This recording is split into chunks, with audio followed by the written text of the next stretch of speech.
Hello, everyone. Tonight, we are slipping through a hidden passage in time back to a medieval Korean village, a peaceful spot tucked away amidst emerald mountains and crystal-clear rivers.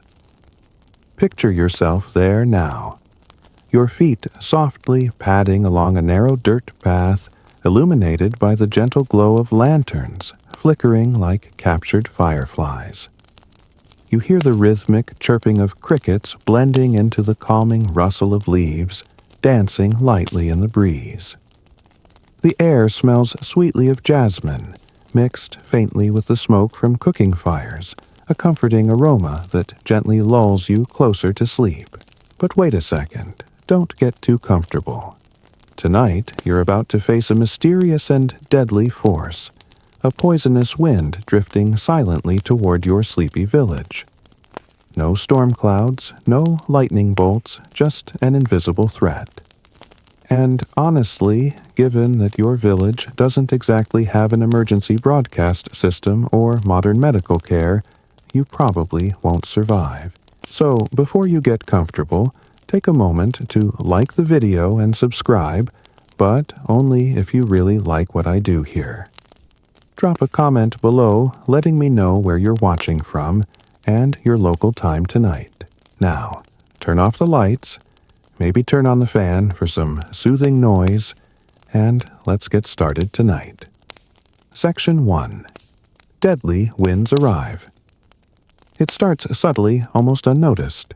Dawn breaks gently as usual, the pale pink sky gradually giving way to soft golden light. You're awakened by faint whispers outside villagers speaking urgently in hushed voices. Groggily, you rise from your straw-filled sleeping mat, rubbing sleep from your eyes as you peek through a small crack in your wooden door.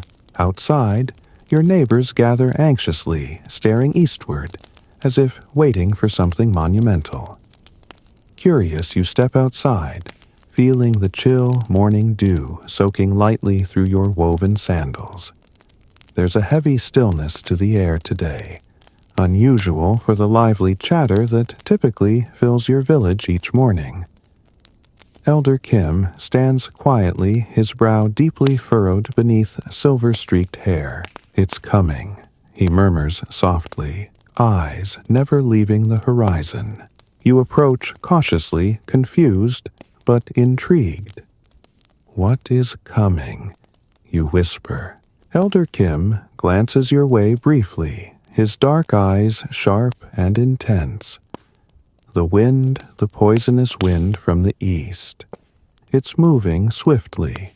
You squint toward the distant hills, emerald and serene under the gentle morning sun. Everything looks normal, deceptively peaceful even. Birds chirp softly. Trees sway rhythmically, but the villagers around you remain tense, their faces strained with anticipation and fear. The invisible enemy isn't tangible yet, but its reputation precedes it. Historically, such mysterious winds plagued medieval Korea intermittently, their exact nature still debated. Some scholars propose these winds carried volcanic ash or toxic gases from distant eruptions. Others argue they were simply medieval attempts to explain outbreaks of disease, unseen, unknown, and terrifying. Either way, the villagers' fear is very real, even if the threat itself remains intangible. As whispers grow louder, villagers rush back into their homes, sealing windows and doors with cloth, mud, and straw. Panic seeps into your bones as you quickly mimic their actions, your pulse racing. You scramble inside, grabbing scraps of fabric, plugging every gap you can find. Your heart thumping so loudly, it nearly drowns out your frantic breathing. Just as you finish sealing your door, there's a soft tap against it, frightened yet hopeful. You cautiously open the door a crack, revealing your neighbor Mrs. Lee, clutching a child tightly against her chest, her eyes pleading. "Please, we have nowhere else to go," she whispers desperately. You let them inside, quickly sealing the entrance again, your chest tight with uncertainty. In medieval Korea, homes weren't built airtight. Fresh air was supposed to flow freely, not trap poison outside. Now, every small gap feels like an open wound, a potential entryway for disaster. Inside, silence reigns awkwardly. Mrs. Lee holds her daughter close, whispering soft reassurances, even as her own eyes flicker nervously around the room. You sit quietly, listening for sounds outside, expecting screams or cries. But nothing comes, only oppressive silence punctuated by occasional muffled sobs from distant homes. Hours drag by, painfully each second, magnified by uncertainty and fear. Still, nothing dramatic happens. No choking clouds, no visible signs of poison yet. Somehow the air grows heavy oppressive, making breathing itself feel challenging. Psychological, perhaps you tell yourself, but still frighteningly real. Eventually, a knock interrupts the tense quiet. You hesitate briefly before opening the door again, revealing another frightened face. Your neighbor's teenage son, June, pale and trembling. He collapses heavily onto your floor, gasping weakly. The wind, he murmurs, voice barely audible. I can't breathe. Your heart sinks. June is visibly affected, confirming that the poisonous wind isn't just a paranoid myth. It's already claiming victims. Fear coils in your gut like a cold serpent. Quickly, you grab herbs stored in jars, trying desperately to recall remedies taught by your grandmother, mixtures rumored to ward off illness, though historically questionable at best. You crush the herbs into a bowl, pouring in water heated hastily on your small stove. The scent is sharp, pungent, somehow reassuring despite your uncertainty. Carefully, you lift June's head, helping him sip cautiously. Just drink, you urge gently, praying silently your makeshift potion might work. Remarkably, his breathing eases slightly. He nods faintly, eyes grateful but exhausted. Relief floods through you, tempered by the knowledge that countless others might be struggling similarly, trapped helplessly in their homes. Night finally falls, cloaking your village in darkness, thick with anxiety. The wind, silent and invisible, is everywhere, and nowhere an enemy you cannot confront directly. Yet, within your small home surrounded by frightened but determined neighbors, there's also comfort in companionship, a silent resolve shared quietly in the dark. You lie awake, staring at the shadows flickering gently across your ceiling, knowing this is only the beginning. Tomorrow may bring worse challenges, but tonight, at least you've survived. Section 2. First victims fall. Morning sunlight trickles softly through gaps in your hastily sealed windows, gently rousing you from a restless sleep. Your body feels stiff tense from spending the night curled awkwardly on a hard straw mat, every muscle protesting, as you slowly sit up. For a fleeting moment, everything seems blissfully ordinary.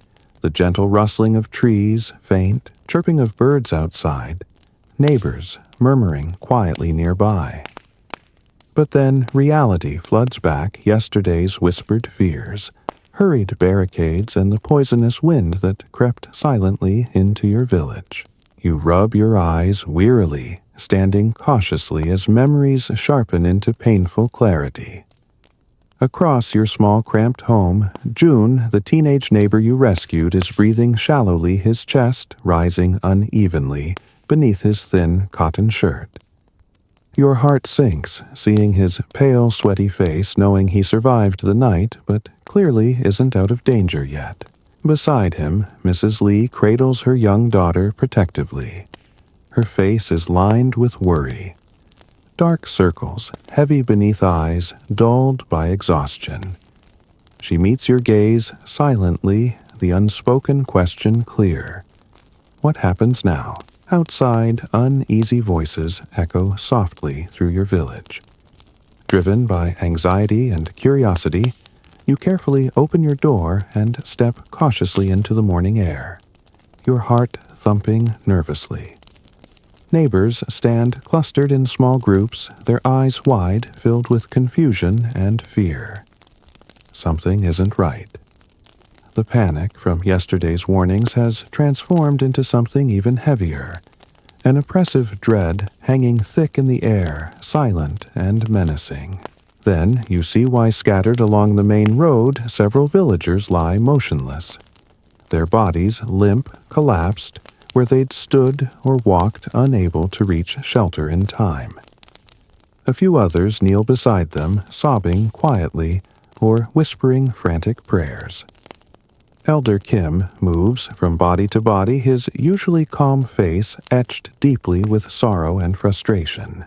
A sickening chill grips your chest as you step forward, your feet, heavy legs unwilling to move closer, yet compelled by a mixture of dread and compassion. Among those lying on the ground is Old Man Seo, a gentle farmer who'd always offered you cheerful greetings and fresh vegetables from his fields. Now he lies still, face pale eyes, closed breaths so faint they're barely visible. You kneel beside him instinctively, gently touching his shoulder. His skin feels unnaturally cool, almost waxy beneath your trembling fingers. CEO, you whisper, voice trembling. He doesn't respond. Grief swells painfully in your chest, burning behind your eyes. Historically, epidemics in medieval Korea were swift and brutal, often devastating entire communities within days or weeks. Scholars still debate whether this mysterious poisonous wind villagers feared was literal a toxic fog caused by volcanic gases, or merely a metaphor for infectious diseases whose origins and transmission were poorly understood at the time. Whatever the cause, its impact is painfully real before your eyes. A younger woman named Sunmi lies nearby weakly murmuring through labored breaths. Villagers gather around her desperately, offering small bowls of water, pleading softly, hoping something might help. Elder Kim approaches quietly, placing a reassuring hand on your shoulder. "We must tend to the living," he whispers gently, voice heavy but firm. "Mourn the fallen later." You nod numbly, rising to help guide survivors indoors, each step feeling heavier than the last. Your small home quickly fills with neighbors seeking refuge, their eyes wide with lingering shock, some coughing softly, anxiously watching one another for signs of illness. The tiny space becomes a sanctuary, a fragile haven filled with whispers and prayers, a shared shelter against invisible danger. The atmosphere grows tense as villagers recount stories from the previous night, frightening tales of loved ones collapsing suddenly without warning. Rumors swirl wildly, each more terrifying than the last. Some claim the wind carried curses sent by jealous neighboring villages. Others insist it's divine punishment for forgotten rituals or ancestral neglect. You listen, quietly, grief mingling with mounting fear. Isolated, without modern medical knowledge, your ancestors relied heavily on explanations rooted in superstition and folklore, comforting yet dangerously misleading. Still, you wonder silently if perhaps the herbs you hastily administered to June yesterday might offer hope, or at least ease suffering. Any chance, no matter how slim, feels worth grasping. Suddenly, June coughs harshly, his body shaking violently as he struggles to breathe. Panic surges through you, urgent and terrifying. Villagers around you scramble back instinctively, eyes wide with fear. You rush to his side quickly, steadying him gently, your heart racing painfully. "Help him," Mrs. Lee cries desperately, her voice trembling with helpless frustration. You nod silently, grabbing more herbs, green pungent leaves whose effectiveness you're still unsure of. Crushing them hastily, you brew another potion offering small sips to June. He swallows weakly, coughing again, but eventually calming slightly his breathing less ragged. Relief washes over you briefly, mixed with lingering doubt. Is this truly helping or merely prolonging inevitable suffering? Throughout the day, more villagers succumb to illness, their numbers steadily increasing. Each new victim feels like a heavy blow, another reminder of your fragile position, isolated, vulnerable entirely, at the mercy of an invisible enemy you cannot fully understand or effectively fight. As darkness returns, exhaustion overwhelms you. Every movement painful, every breath heavy with grief. Your small home feels suffocating, filled with frightened faces and whispers of despair. Yet, amid sorrow and fear, small sparks of hope remain neighbors comforting one another, sharing water herbs and quiet reassurances. Despite the bleakness, you sense a subtle strength emerging, a determination born of shared suffering, binding your community together tightly. Lying down heavily, you stare at the cracked ceiling above the day's tragic scenes, replaying painfully behind your eyelids. Tomorrow remains uncertain, likely bringing fresh horrors and deeper losses. But for now at least, you're not alone. Neighbors whisper softly around you, comforting in their presence. Slowly, despite everything, sleep claims you again, gently pulling you into darkness. Tonight, at least you've survived another day, even if tomorrow holds no promises. Continue. ChatGPT Ja Noi. Section 3. The Elder's Wisdom. You wake once again to the soft, early sounds of murmuring voices, the dim, gray morning settling gently over your village. Yet, this morning feels distinctly different. There's no illusion of normalcy anymore.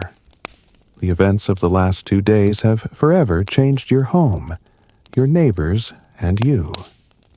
Your sleep was shallow, filled with troubled dreams of winds that whispered dark secrets, invisible poisons sneaking silently through cracks, and faces of friends lost or struggling to survive. Rising stiffly from your sleeping mat, your bones ache as if protesting the weight of the tragedy unfolding around you.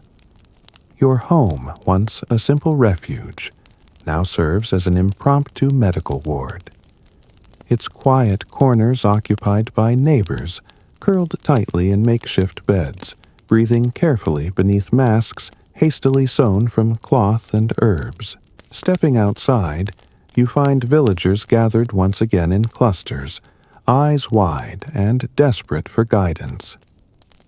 Fear still lingers heavily, yet something new flickers among their faces. Hope, faint and fragile, brought forth by the presence of one familiar figure. Standing calmly at the center of the gathering is Elder Han, the oldest and perhaps most eccentric inhabitant of your village. His long, white hair cascades over his shoulders like snowy threads, his eyes crinkled with age and quiet mischief. Villagers whisper cautiously as he stands poised to speak, leaning gently on a twisted wooden cane, carved intricately with symbols whose meanings are lost to all but him. My friends, Elder Han begins softly, yet his voice carries with surprising strength and clarity. I understand your fear, but fear alone offers us nothing. It only drains the courage we need. A murmur of agreement ripples tentatively through the gathered villagers, though uncertainty remains etched plainly on their faces.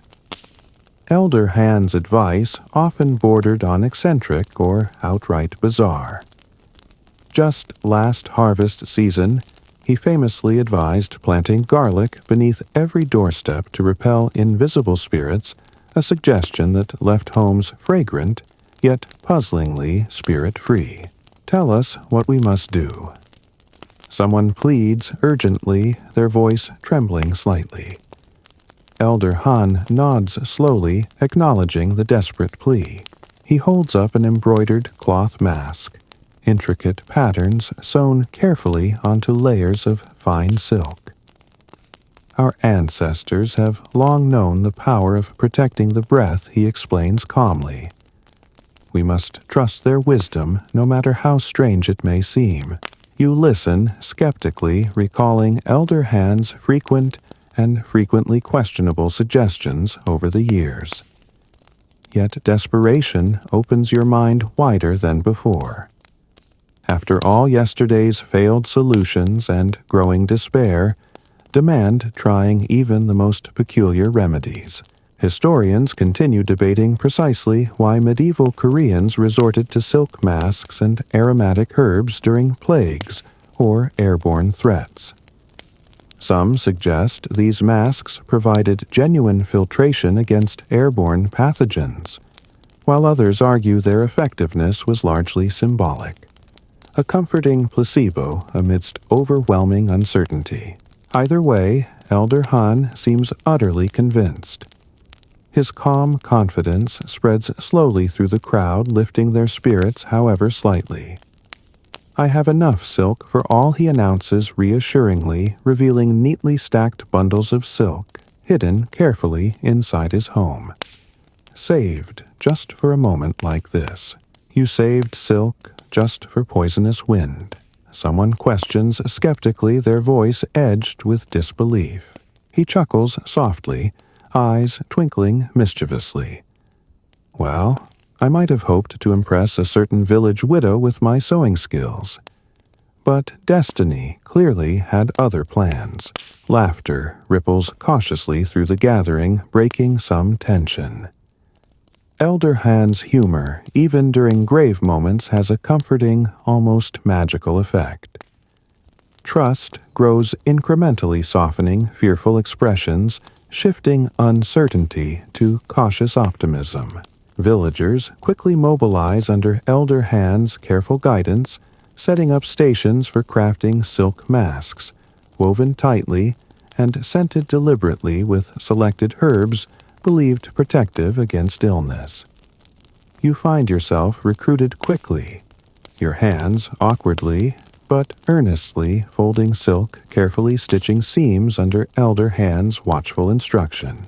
He moves gently from person to person, his presence reassuring. As he helps you stitch your first mask, Elder Han shares another odd yet authoritative historical fact. Medieval physicians across distant Europe wore bird-like masks filled with herbs, believing the long beaks somehow filtered disease. You chuckle quietly, shaking your head at humanity's endless creativity, driven by fear yet tempered by hope. Will these truly help, you ask quietly, glancing uncertainly at your half-finished mask? Elder Han meets your eyes kindly, his voice gentle but resolute. I don't know for certain, he admits softly. But belief itself can sometimes become protection enough. Throughout the day, Elder Han's wisdom, eccentric as it might be, slowly knits your fractured community together again. Neighbors share small smiles, grateful nods, encouraging words. Amid tragedy and loss, the simple act of working collectively toward survival revives a sense of communal strength previously diminished by panic and despair. As dusk falls softly, villagers proudly don their masks, breathing deeply, drawing comfort from their reassuring weight and herbal scent. Elder Han watches quietly, satisfaction brightening his aged features. That evening, gathered around modest cooking fires, villagers exchange tales of Elder Han's past eccentricities and accidental wisdom. Someone jokingly reminds everyone how Elder Han once insisted bathing goats in river water improved their milk quality, oddly, a method that villagers still argue about today. Elder Han merely chuckles quietly, accepting, teasing gracefully. Sleep approaches gently, wrapping around you like a comforting cloak. Tonight, anxiety lingers faintly, but less oppressively tempered by newfound hope forged through Elder Han's quirky wisdom and steadfast leadership. Perhaps masks sewn carefully from silk and herbs offer true physical protection. Or perhaps their real power lies simply in community trust and shared belief. Lying quietly in the darkness, you reflect on Elder Han's gentle words. Belief itself can sometimes become protection enough. As sleep finally overtakes you, the truth of that wisdom settles deeply in your heart. A quiet reassurance against uncertainty, still lingering on the horizon. Tomorrow remains unknown, the poisonous wind still hovering menacingly at the edge of consciousness. But tonight, at least you and your village stand united once more. Cautious, resilient, quietly hopeful. Thanks to Elder Han and the strange yet comforting power of shared wisdom. Section 4. Masks and Miracles. Dawn breaks once again, softly painting the village in muted shades of gold and pink. You wake feeling strangely rested, despite the anxious dreams and whispers of the past few days. Your body feels lighter, as though the burden of dread you've carried has finally started to ease. Perhaps it's just the lingering fragrance of herbs sewn into your new silk mask. Or maybe it's simply the comforting thought that today, for the first time, you feel prepared. As you rise slowly from your sleeping mat, you take a deep breath, noticing how the scent of dried sage chrysanthemum and camphor fills your small home with a delicate, almost medicinal aroma. It's surprisingly pleasant, calming your nerves and sharpening your senses. You glance around at your neighbors still sleeping quietly, their masks lying nearby, ready for use the moment they're needed. Carefully stepping outside, you discover villagers already moving busily through the streets. Unlike the previous day's panicked chaos, there's an air of cautious confidence today. Villagers calmly adjusting masks, exchanging nods and words of encouragement. Elder Han stands near the village square, overseeing the distribution of more masks, his gentle smile reassuring even the most fearful villagers. "Good morning," Elder Han calls warmly, spotting you among the growing crowd. "How does your mask feel?" Strangely comforting, you admit honestly, adjusting the soft silk carefully over your face. "I just hope it actually helps." He chuckles gently, his eyes twinkling with quiet amusement. Belief is powerful. And who knows, perhaps today we'll witness miracles. You smile beneath your mask, grateful for his humor and unwavering optimism. Around you, villagers continue their cautious preparations, each carefully inspecting masks, tightening stitches, and replenishing herbs. Small rituals offering tangible comfort amidst lingering anxiety. Historically, masks similar to these were indeed crafted in medieval Korea using silk and medicinal herbs to filter impurities from the air during times of plague or mysterious illnesses. Scholars continue debating whether these silk and herb masks offered genuine physical protection, or if their primary benefit was psychological, boosting morale and promoting community solidarity during crises. But right now, standing quietly among neighbors who seem calmer, more hopeful, and prepared, you realize it doesn't matter. The masks have already worked their miracle, transforming fear into a cautious but powerful sense of shared purpose. Soon after sunrise, a young woman named Mayon approaches nervously, holding her toddler son close, her eyes filled with worry. The child coughs softly, his breathing labored. Elder Han swiftly steps forward, gently placing a mask specially designed for children over the boy's tiny face.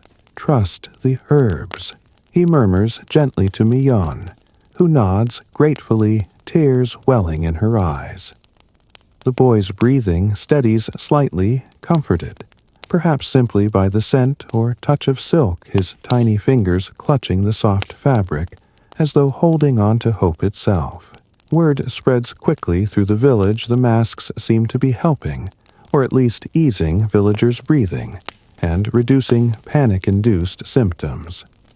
Whether physically protective or psychologically comforting, the result is the same: a renewed sense of courage and resilience, strengthening your community once more. Later in the morning, Elder Han gathers villagers near the village square, again speaking firmly yet kindly. "We must continue crafting masks," he urges gently. "Not just for ourselves, but for neighboring villages. They too suffer and fear." A ripple of agreement moves swiftly through the crowd.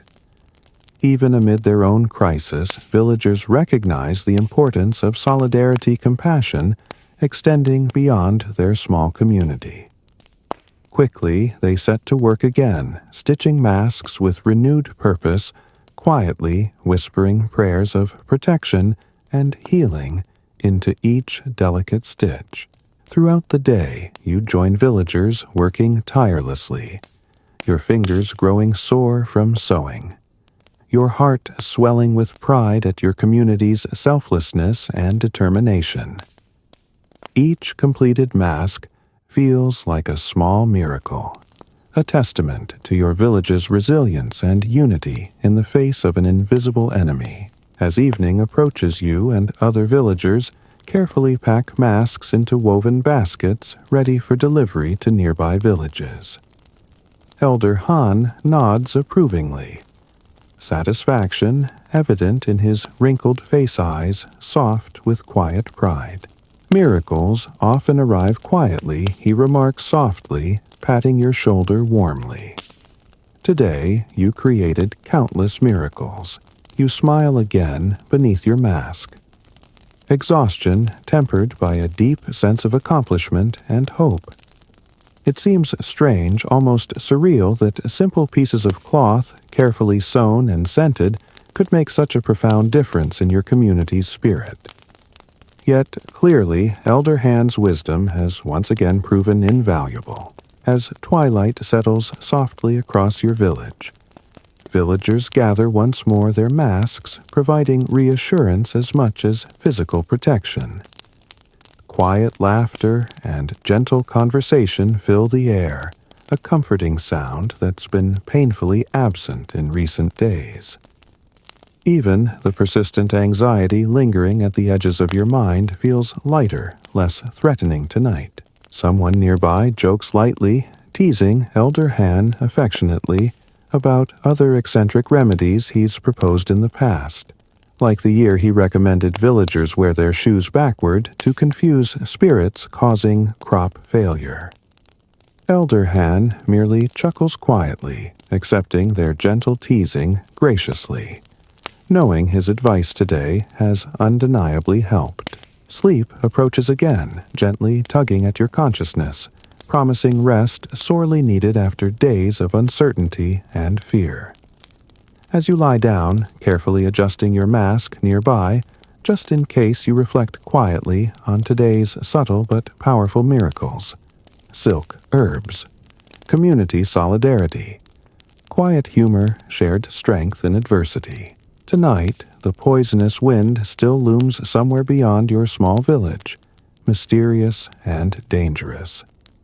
Yet, here in your humble home, surrounded by neighbors quietly breathing easier, guarded by masks sewn lovingly from silk and fragrant herbs, you feel hopeful, cautiously optimistic. Elder Han's gentle words echo again softly. Belief is powerful. Perhaps today we've witnessed miracles. Tonight, at least, you truly believe you have. Section 5. Rituals of Protection. You wake at dawn, gently drawn from sleep by the rhythmic chanting outside your window. Soft voices murmuring quietly, blending into a soothing hum. Rubbing sleep from your eyes, you slowly sit up, noticing neighbors already gathered outside in small circles, masks secured firmly, their faces calm but serious. You recognize Elder Han's familiar voice among them, steady and reassuring, guiding villagers through rituals, carefully passed down through generations. Rituals your community now clings to, tightly hoping for protection from the deadly, unseen enemy. Curious, you quietly slip outside, adjusting your silk mask snugly as you approach the gathered villagers. Elder Han nods approvingly, motioning you gently to join the circle. The villagers, seated cross-legged on woven mats, chant softly rhythmic and mesmerizing, their eyes-closed expressions, peaceful despite recent fear and loss. Historically, medieval Korean villagers performed elaborate rituals, often combining Buddhist shamanic and Confucian elements to ward off illnesses, natural disasters, or supernatural threats. Scholars today still debate precisely how these rituals evolved, blending practical wisdom with deeply symbolic acts designed to restore community confidence during uncertain times. As you sit quietly among your neighbors, you feel the power of their chanting resonating deep in your chest.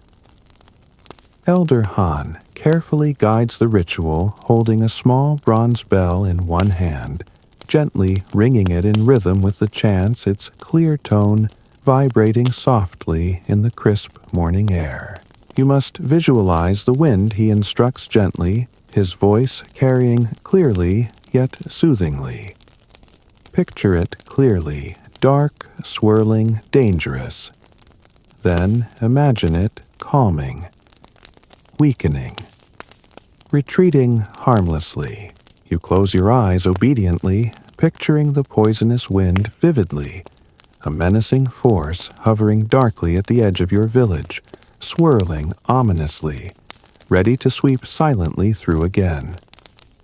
Slowly, encouraged by the rhythmic chanting and gentle ringing of Elder Han's bell, you visualize it dissipating, growing weaker, gradually drifting harmlessly away.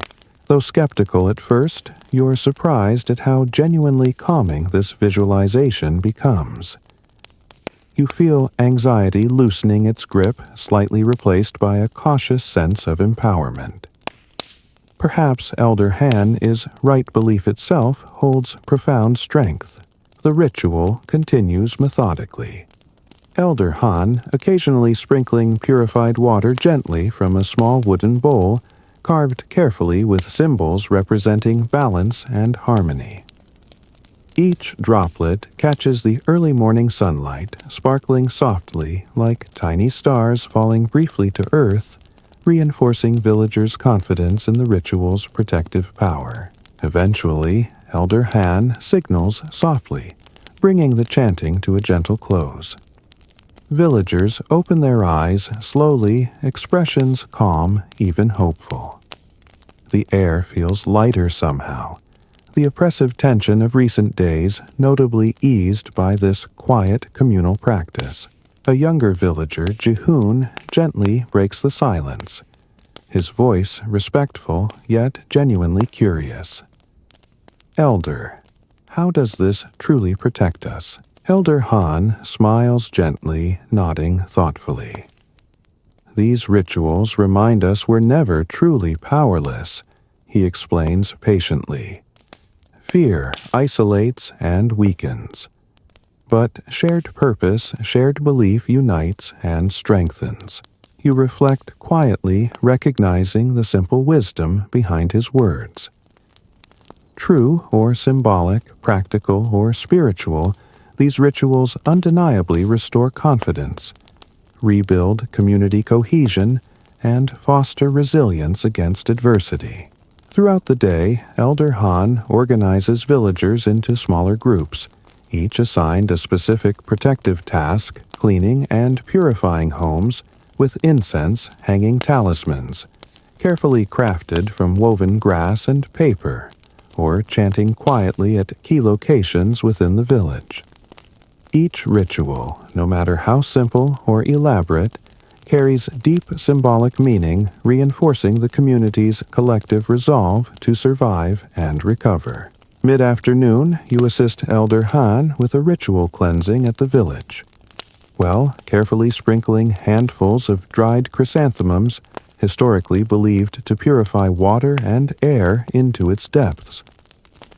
Elder Han watches approvingly, gently ringing his bronze bell softly, its sound quietly reassuring. Harmonizing with your own quiet prayers, whispered carefully beneath your mask. Nearby, a younger woman named Hana carefully places small bowls filled with rice and salt around the village perimeter offerings, intended to placate spirits thought responsible for illness or misfortune. Elder Han nods approvingly, explaining quietly how these simple yet powerful offerings symbolize your community's willingness to coexist peacefully, even respectfully, with unseen, potentially dangerous forces. Late afternoon arrives gently, villagers reconvening briefly at Elder Han's invitation.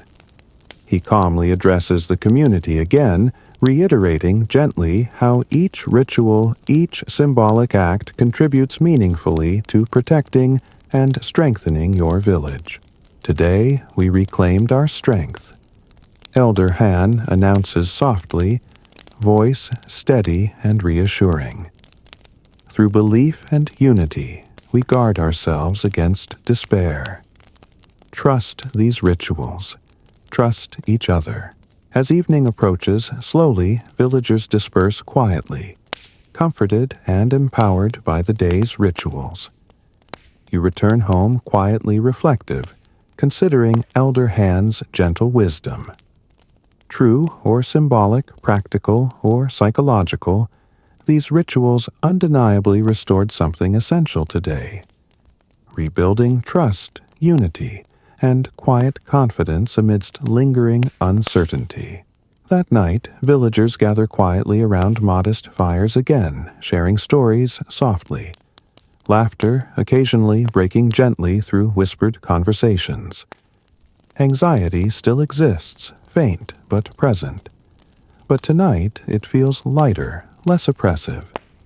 Elder Han's rituals and gentle leadership have profoundly strengthened your community.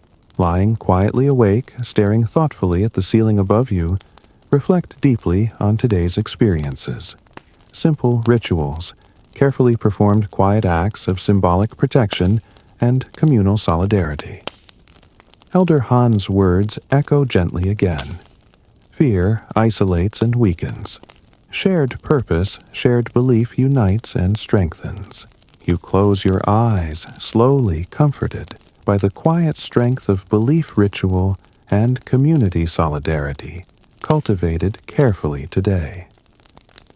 Tomorrow remains uncertain. The poisonous wind still hovers menacingly beyond your village, invisible yet undeniably dangerous. But tonight, at least, you feel cautiously hopeful. Quietly, confident, your village, guided gently by Elder Han's wisdom, stands stronger together, protected by rituals carefully passed down through generations. Whether literal or symbolic, these practices undeniably restored essential strength today, quietly reclaiming hope and resilience amidst uncertainty.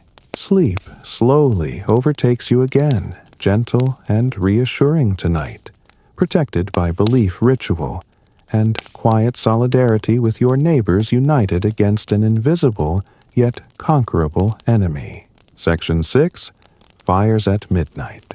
The sun fades quietly behind distant hills, casting the village into twilight, a hazy, gentle darkness that settles like a soft blanket across rooftops and narrow roads. Tonight feels different, heavy with anticipation tinged by something more than mere anxiety or fear.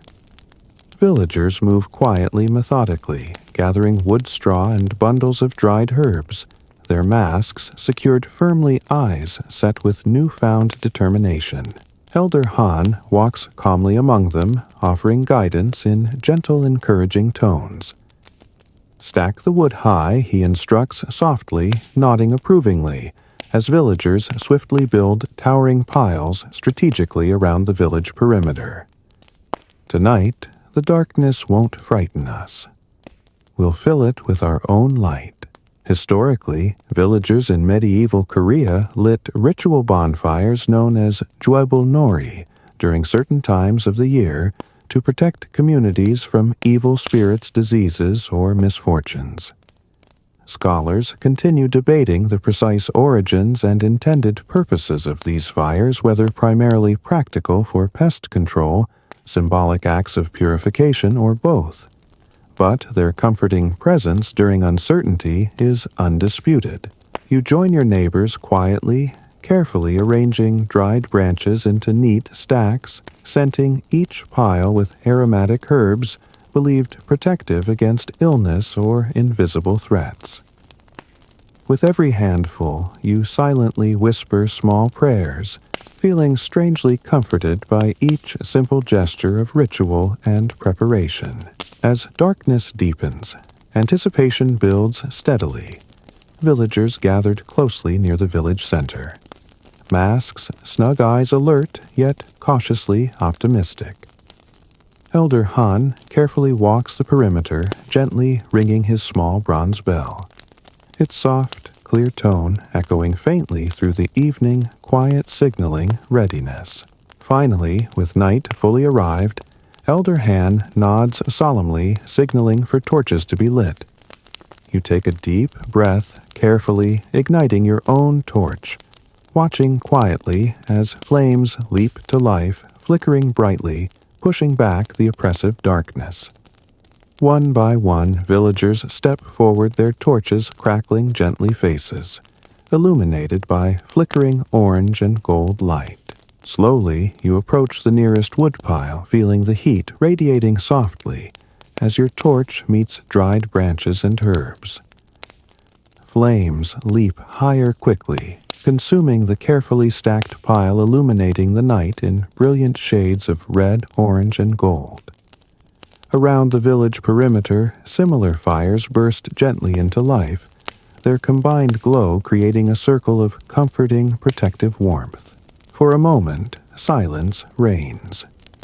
Villagers, standing quietly mesmerized by the dancing flames, feeling their warmth and strength chase away lingering anxiety and fear. Elder Han watches approvingly, satisfaction clearly visible in his gentle smile, eyes reflecting the fire's glow. These fires protect more than our village tonight. Elder Han announces quietly, voice strong yet gentle. They protect our hearts, reminding us we're never powerless against darkness. You glance around, noticing neighbors' faces illuminated by firelight expressions, calm, peaceful. Even the children, previously frightened, gaze curiously at the flames, drawn by their mesmerizing beauty and comforting warmth. Quietly, villagers begin sharing gentle conversations, voices blending softly beneath the crackle and pop of burning wood. Elder Han moves gently among them, offering small stories about past village hardships and the resilience always emerging stronger afterward. Remember, the year floods swept away half our fields. Elder Han asks quietly, gathering a small crowd around him. We rebuilt stronger and wiser. Tonight, these fires symbolize our courage to rebuild again, no matter how harshly the wind blows.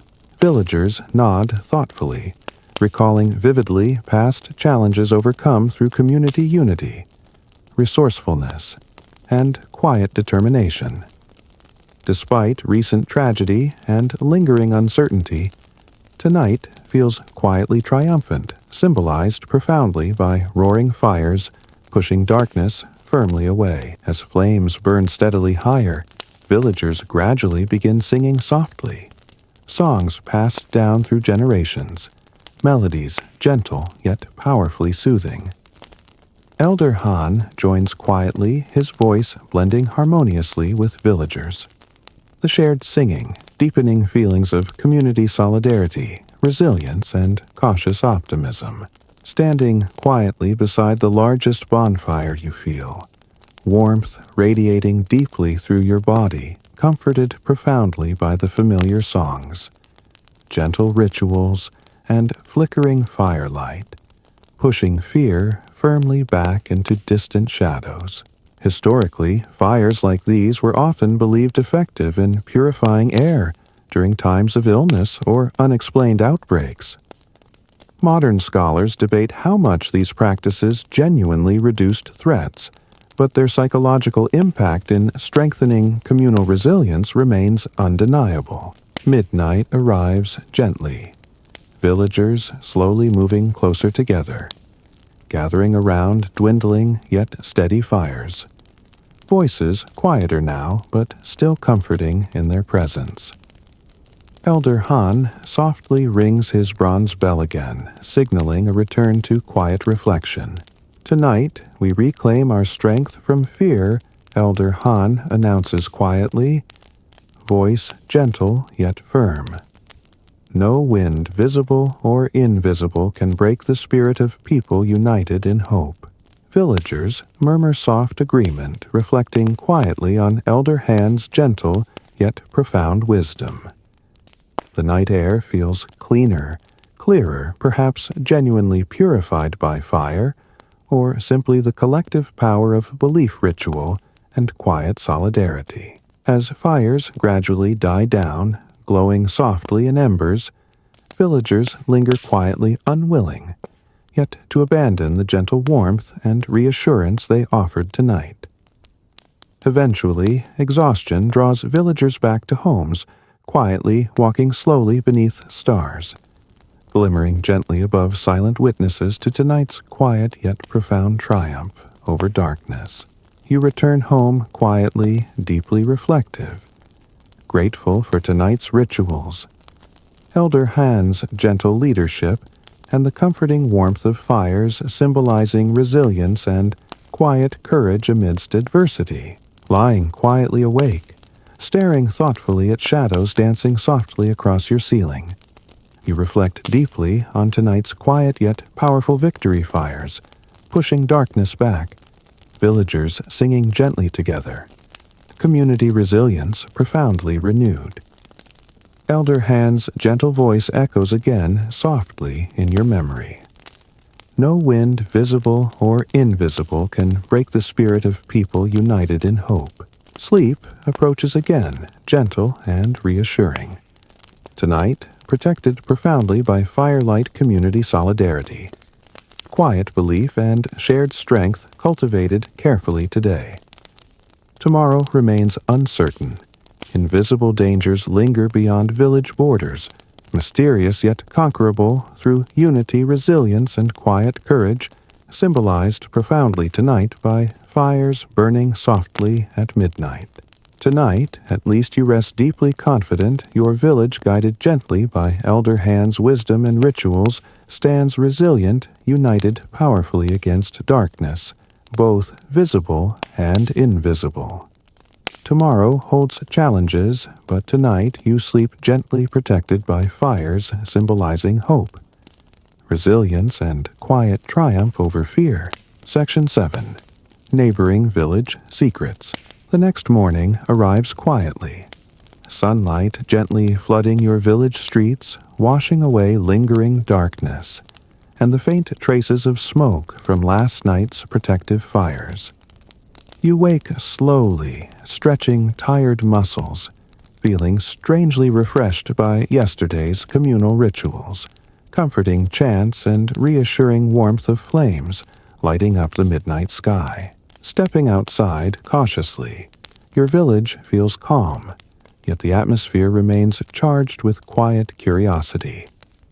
Elder Han is already awake, standing near the village center, speaking softly to several neighbors who've approached eagerly, their eyes bright with intrigue and anticipation. You move closer, joining the circle, carefully sensing something unusual is happening. News has arrived. A young man named Hyun, who occasionally travels between villages trading goods, speaks excitedly, recounting tales he's gathered from neighboring communities. The village to the east, he explains eagerly, gesturing toward distant mountains.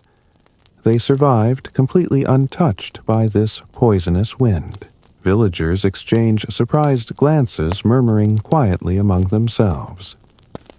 Elder Han listens thoughtfully, eyes narrowing slightly in curiosity. Did they explain how he asks softly, voice calm yet intense? Hyun nods quickly, his excitement evident. They used strange methods, things we've never tried before. Some villagers there claim it's an ancient secret, a tradition passed down secretly for generations. Intrigued, whispers ripple swiftly through your gathered neighbors, eager to learn more.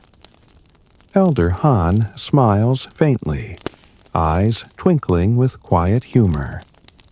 Secrets. Interesting. Go on. Hyun continues energetically describing unusual practices reportedly used by this neighboring villagers, smearing a peculiar paste made from tree sap herbs and crushed insects around their homes' entrances, believing it repelled harmful spirits or poisonous winds. They also reportedly wore talismans crafted meticulously from bamboo strips engraved with protective symbols worn constantly against their skin beneath clothing.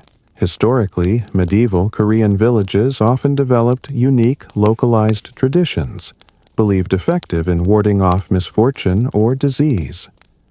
Scholars still debate today how these practices emerged, likely blending local folklore, practical trial and error, and evolving cultural beliefs shaped by shared community experiences. Listening quietly, you notice villagers' faces showing mixed emotions: intrigue, skepticism, cautious hope. Elder Han listens intently, nodding occasionally, expression thoughtful yet unreadable. We should visit Elder Han eventually, suggests gently, voice calm yet decisive. Perhaps their secrets offer valuable lessons. Villagers agree quickly, eager to learn anything potentially protective against further invisible dangers. Elder Han selects a small delegation, carefully yourself included, instructing quietly. Observe respectfully. We learn best through openness, curiosity, and humble respect. Soon, your small group departs quietly, traveling cautiously along narrow forest paths toward this neighboring village, hidden gently among dense trees and rolling hills. As you approach carefully, villagers there cautiously greet you, surprised, yet polite masks noticeably absent from their faces, something startling after recent experiences. A woman named Minji steps forward warmly, smiling gently, introducing herself politely. Elder Han explains briefly your village's recent struggles, mentioning Hyun's intriguing stories, expressing sincere interest in their protective practices. Minji nods thoughtfully, quietly explaining their village's traditions. We use insect paste and engraved talismans. She confirms gently, eyes sincere yet cautious. Passed down secretly because our ancestors believed openly sharing weakened their protective power. Elder Han listens respectfully, nodding gently. Secrets can protect, but shared wisdom empowers communities facing danger together. Minji smiles faintly, acknowledging his wisdom. Carefully, she demonstrates preparation of their protective paste, carefully mixing tree sap with powdered herbs and finely ground insects, creating a thick, pungent mixture. Villagers apply meticulously around doors and windows. Your group watches respectfully intrigued, yet quietly skeptical, uncertain how much genuine protection these strange rituals truly offer. Yet, clearly, villagers here feel profoundly reassured. Confident their unusual methods effectively shielded them against recent invisible dangers. Later, Minji demonstrates carving protective talismans from thin bamboo strips, carefully engraving intricate symbols representing elements like fire, water, wind, earth believed traditionally to balance and protect against unseen threats.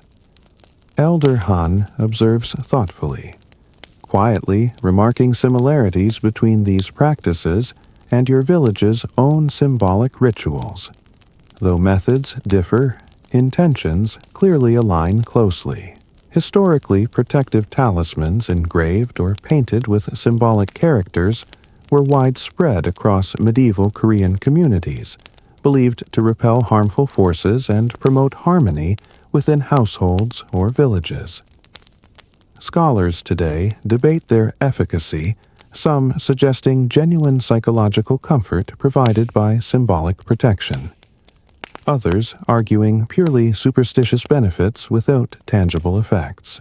Regardless, villagers here clearly believe strongly demonstrating profound comfort derived from these practices. Elder Han eventually thanks Minji sincerely, expressing gratitude for sharing traditionally guarded secrets, gently suggesting perhaps mutual openness might strengthen both communities against future challenges. Returning slowly homeward later, Elder Han quietly reflects aloud, voice thoughtful yet gently optimistic. Different methods, same intentions. Our shared enemy, fear itself, is weakened profoundly by unity, openness, shared wisdom. You nod quietly, reflecting deeply on today's intriguing experiences, neighboring villagers' strange yet comforting practices. Elder Han's gentle wisdom, the quiet yet powerful lesson learned today. Protective rituals differ greatly between communities, but underlying intentions remain universally clear, strengthening unity, resilience, and quiet confidence amidst uncertainty. That evening, safely returned home. Villagers gather quietly, listening curiously, as Elder Han gently recounts your experiences, emphasizing quietly yet powerfully how openness, humility, respectful curiosity profoundly strengthen communities facing shared dangers. Villagers nod thoughtfully, quietly, acknowledging Elder Han's wisdom. Understanding clearly today's profound yet simple lesson. Protective secrets shared openly with humility and respect become empowering communal wisdom, strengthening unity profoundly against invisible dangers like fear, uncertainty, and mysterious threats like poisonous winds. Lying quietly awake, later reflecting deeply on today's intriguing experiences, Elder Han's gentle wisdom resonates profoundly again. Protective secrets shared respectfully strengthen communities, profoundly empowering collective resilience profoundly against shared invisible dangers. Sleep approaches gently tonight, reassuringly protected by newfound knowledge. Respectful curiosity, quiet confidence profoundly renewed today through humble openness and shared protective wisdom. Quiet yet powerful defense profoundly strengthened. Profoundly against uncertainty and invisible threats like poisonous winds still lingering quietly beyond village borders. Tonight, at least your village stands profoundly empowered through humble respect, shared wisdom, quiet curiosity, protected profoundly by unity, openness, collective resilience, powerfully strengthened today. Section 8. Suspicion and Sabotage. Morning comes late to the village today. The sun peeks timidly through a pale haze that lingers over the rooftops and the usual sounds of waking, rattling pans. Roosters crowing children's feet, tapping impatiently, are muted, replaced by a quieter tension that seems to hang in the air like smoke. You step outside, already wearing your silk mask, now second nature. But today it feels heavier, less like a shield, and more like a reminder that something is still very wrong. A hush ripples across the village, not from fear of the wind, but from something else, an invisible crack forming not in the sky this time, but between neighbors. You see it in the eyes. Suspicion, the kind that crawls slowly behind polite greetings and beneath bowed heads. Yesterday, everyone worked together, hearts warmed by the fires and hands stained with sap and herbs from talismans shared between villages. But today, the air feels colder despite the sun's soft warmth. Elder Han stands near the communal well, speaking with a group of villagers, his voice calm but serious. You approach quietly, catching the tail end of a sentence. And so we must not turn on each other, no matter how scared we become. He sees you and gives a small nod, then glances meaningfully at a man across the square. Dae-jin, a young farmer with a quick temper and a history of blaming others when things go wrong. Dae-jin's arms are crossed, his jaw set like stone. Beside him, his brother whispers something in his ear, and both look toward the house of Sunmi, the herbalist. You follow their gaze. Sunmi, kind and soft-spoken, who handed out healing salves and dried chrysanthemums during the worst days. Her home now has a pile of talismans placed neatly at the doorstep more than anyone else's. It's strange, admittedly. Protective, perhaps, or overcautious. But now, in this climate, it reads differently: guilt. She was the first to know you over here. Before anyone else, she sealed her doors. And she didn't get sick not once, someone adds. Elder Han sighs, his shoulders heavy.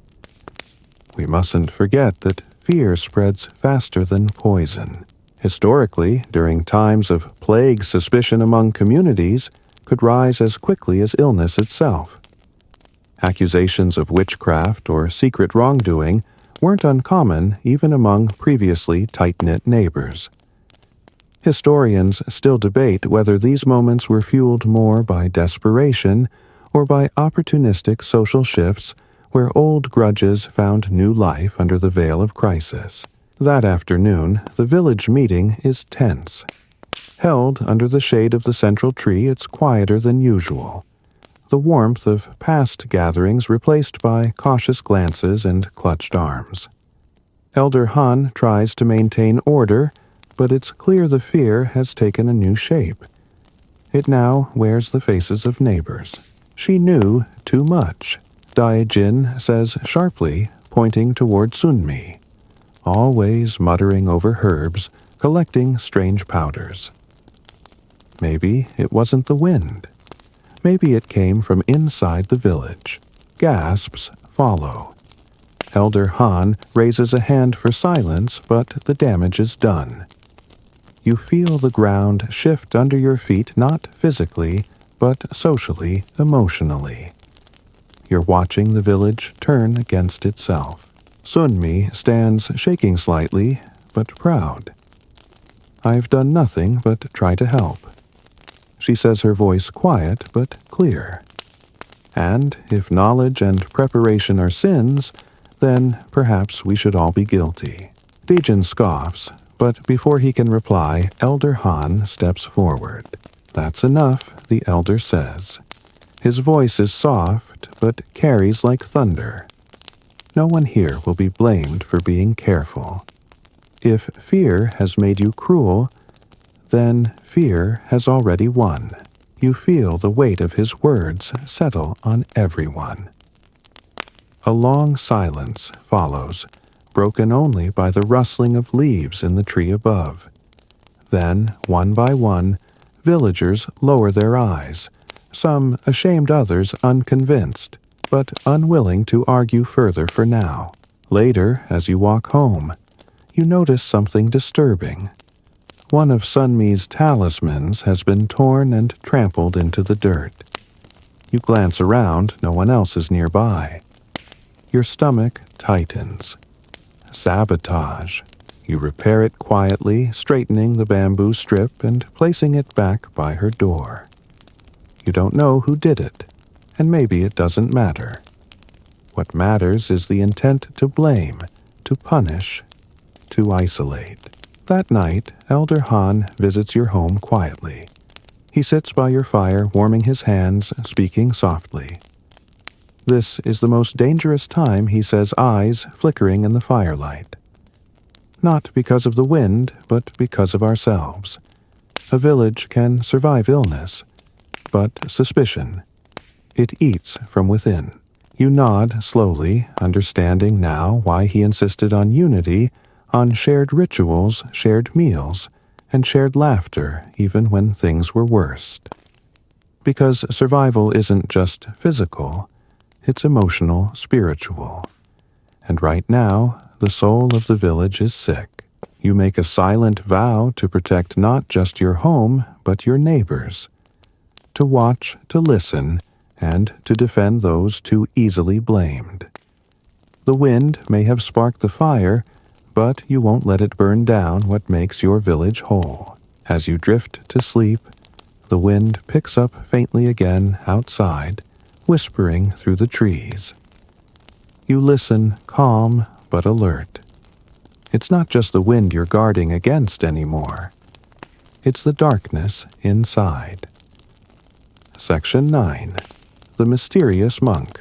The next morning, your village wakes to an unfamiliar sound, distant, chanting, slow and melodic, winding its way through the trees like a silk ribbon on the wind. It's not one of Elder Han's rituals, nor a village song. This is something different, new, foreign. You step out into the early mist, curious, and soon find others doing the same, faces poking from doorways. Masks, already secured eyes, narrowing toward the eastern road. And then he appears. A lone figure in dark, travel-worn robes steps into the village. His head is shaved, his hands clasped peacefully at his chest. His robes, a dull russet hue stained with ash, and time mark him unmistakably a wandering monk. Not from your village, not from any village nearby, judging by the curious cut of his clothing and the intricate beadwork strung around his neck like a constellation. You exchange glances with your neighbors. Some whisper anxiously. Others edge back behind door frames. A stranger now. After everything, Elder Han approaches calmly unbothered by the stir his arrival causes. You walk alone, friend, the elder says gently. I walk where I'm needed, the monk replies with a bow so graceful it feels rehearsed. His voice is deep and smooth like polished wood. I felt suffering in the wind. There's silence. A few villagers look away, unsure what to make of this. But you can't stop staring. There's something about him, something still like a pond that doesn't ripple even when a storm passes overhead. He's offered food-water rest. Politely, he accepts only tea. Then he kneels in the village square, lights a small stick of incense, and begins to chant again. The sound flows like smoke, curling around your ears, wrapping your thoughts in something warm and oddly familiar. Later, you sit near him as Elder Han converses the two, speaking quietly beneath the prayer tree. You learn the monk's name is Zhenmu. No family name. No origin he'll share. When asked where he comes from, he only smiles and says, "From behind the hills. From before the wind." You're not sure what that means, and you're not entirely sure he does either. Still, he listens with compassion, as villagers speak to him one by one. Some bring their sick, coughing children, weak elders, and he touches their foreheads gently, whispering brief prayers you don't recognize. Others ask for advice. He answers in riddles. A woman begs for a cure, and he hands her a pebble. Boil this, he says. Then throw away the pebble. Keep the steam. People laugh. A few get angry, but most are just confused. Historians still debate the role of wandering monks during times of plague in ancient Korea. Some served as healers or carriers of spiritual knowledge, others as feared outcasts blamed for bringing illness between regions. Jinmu seems to fall into neither category. He is just there, watching, listening, speaking when spoken to. Over the next 2 days, he becomes a fixture in the village. He doesn't sleep in a home. He sleeps outside beneath the tree. He eats what's given, but never asks. And every evening as dusk falls, he chants again. The same words, the same melody. You try to mimic it once under your breath, but feel silly halfway through. It's not just words, it's something else. Something that moves like water over stone. And then strange things begin to happen. A girl who hadn't spoken in 3 days suddenly whispers, "I saw the wind. It ran away from the bell." Her fever breaks that night. The smokehouse, untouched for days, catches fire, but the flames burn upward in a straight column and extinguish on their own.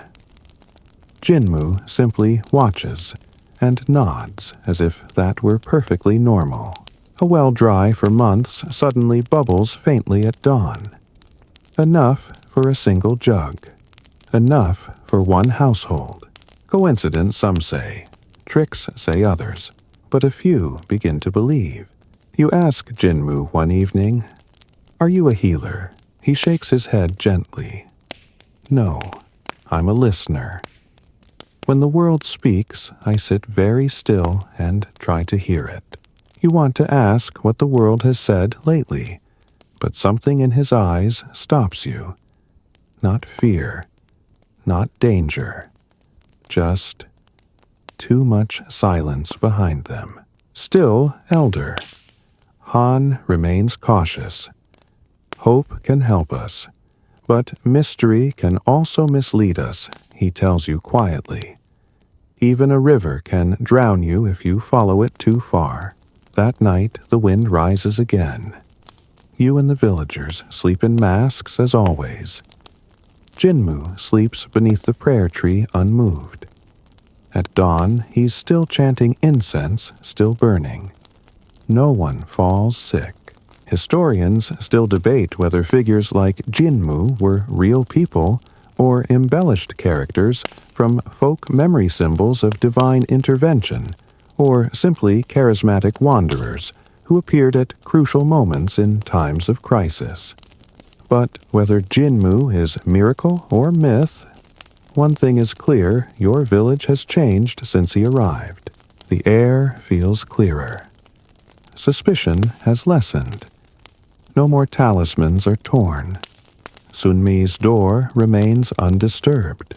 Even Daijin, the ever-skeptical farmer, bows slightly when Jinmu passes.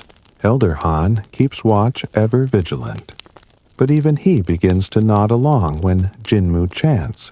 By the 6th evening, Jinmu speaks to the village gathered around the dying fire. The wind is not a thing to defeat, he says. It is a thing to outlast. Let it pass over you like smoke over a river. Do not try to hold it. Let it go.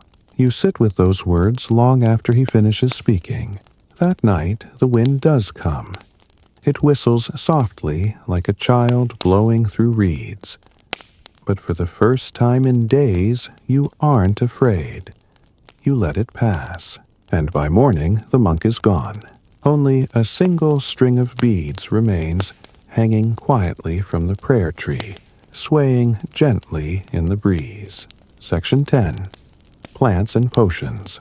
With the monk gone, his presence lingers in whispers and in dreams. Some villagers say they woke that night to the smell of lotus and cinnamon. Others swear they heard chanting in the trees.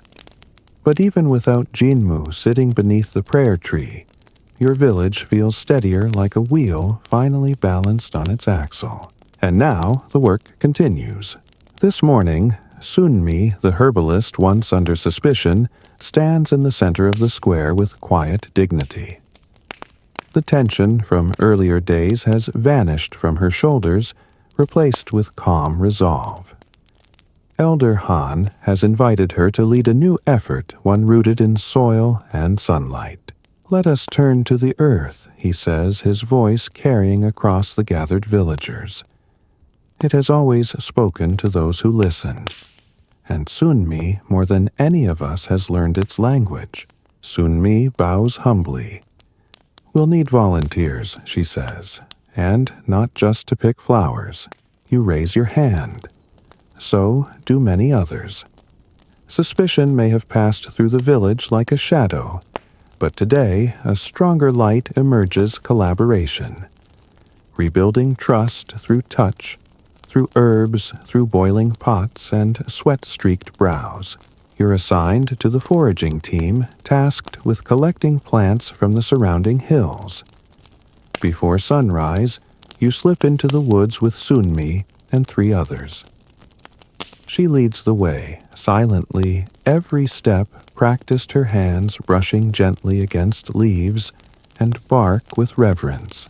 "Not all medicine grows in beauty," she murmurs. "The most powerful roots often come with thorns." And indeed, some of what you gather is ugly gnarled bulbs, muddy moss bark flaking like sunburned skin. But Sunmi teaches you to see beyond appearances. "Feel this," she says, pressing a stem into your palm. "Rough on the outside, but inside it cools fever better than any rice broth." You learn the names slowly Baekji used for coughing. Dangui to warm blood and strengthen breath. Sanghua-cha, a blend to boost qi.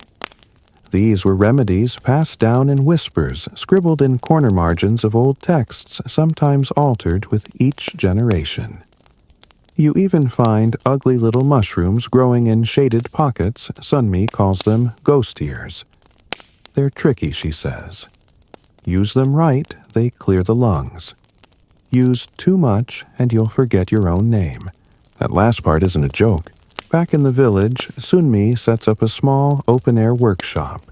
Nothing grand, just a few boiling pots, flat rocks for grinding roots, and a long wooden table for drying leaves.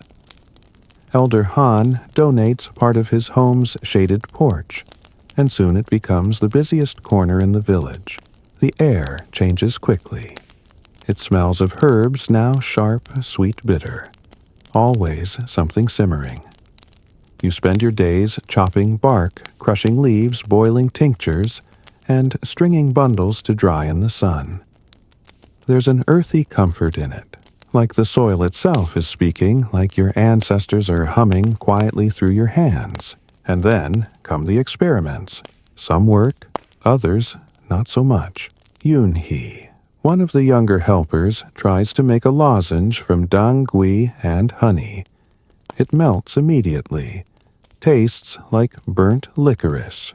Jisoo boils ghost ear mushrooms too long and forgets her name for an hour. She laughs later. It was kind of peaceful, honestly. Even Elder Han gets involved. He insists on grinding pine needles into tea. My grandfather swore by this, he says proudly. It tastes like drinking a tree. But through trial and error, real remedies emerge. Mi-yun's son, who'd struggled with shallow breathing, improves after 2 days of taking sanghua broth. An elder's fever breaks with Sunmi's bark tea. Coughs quiet, and sleep returns to more homes. You don't claim miracles. No one does. But the difference is felt deep in your bones, and in the cautious smiles returning to villagers' faces. Historically, many Korean herbal traditions emphasized balancing the body's energies, particularly in times of sickness. Recipes were passed orally, often through matrilineal lines, mothers to daughters, healers to apprentices. Modern researchers still study these remedies today, finding surprising efficacy in many that were once dismissed as folklore. One afternoon, while crushing dried roots, Sunmi tells you a story. My grandmother used to talk to the plants. Not in metaphor, actual conversation. She'd say, "Thank you for giving yourself. I'll use only what I need." You pause your mortar still in your hand. Do you believe that? She smiles. Yes. I think respect makes the medicine stronger. That night you think about her words. You think about how every leaf you've picked, every stem you've chopped was once alive, part of something green, and growing, now steeped in boiling water, to bring breath back into someone's lungs. There's something sacred in that. The next day, Sunmi begins teaching others to make their own medicine bundles, tiny pouches of dried herbs, wrapped in linen, and worn like amulets. Not all medicine is swallowed, she says. Sometimes it only needs to be near your heart. Elder Han wears one openly around his neck. Daejin wears his beneath his shirt, but you know it's there. Even the children get them stitched with red thread and tiny blessings sewn into the seams. One evening, while hanging herbs to dry, you notice something else growing laughter. Soft at first, then bigger. Someone tells a joke, someone else adds a ridiculous story. No one talks about the wind anymore, not directly. But you all feel it. It's still there, yes. Out beyond the hills, invisible, perhaps waiting. But now your village has something else. Not a shield, not a cure, something stronger. You have knowledge. You have plants. You have potions. You have each other. And for the first time since the wind arrived, your village doesn't feel like it's merely surviving. It feels like it's healing. Section 11. Animal Omens. It begins with the dogs. They howl not at night but in the middle of the afternoon. Long, mournful cries as if mourning something that hasn't happened yet. You hear it first while laying out herb bundles to dry the sound rising in the still air, eerie and unnatural. Around you, villagers pause. You look at one another, silent, the hair on your arms prickling. It's the wind, someone mutters. They sense it coming. Animals, it seems, always know first. Birds vanish. You notice the sparrows, once constant companions on the rooftops, have flown elsewhere. Even the chickens refuse to leave their coops, huddled strangely together. The village cat, old grumpy and previously unshakable, has gone missing entirely. The villagers take notice. Elder Han stands in the village square with Sunmi, and a few others observing the eerie quiet with narrowed eyes. The world speaks in many voices, he says slowly. Today, it speaks through beasts. He's not being poetic. In times of old, Koreans paid close attention to animal behavior. Cranes circling overhead were seen as blessings, while owls hooting near a house could signal death. And dogs, especially black dogs, howling in the daytime. That was rarely considered good news. Historians today debate the value of animal omens. Some say they were symbolic tools for storytelling. Others argue animals truly react to subtle environmental shifts, changes in air pressure, temperature, or even disease.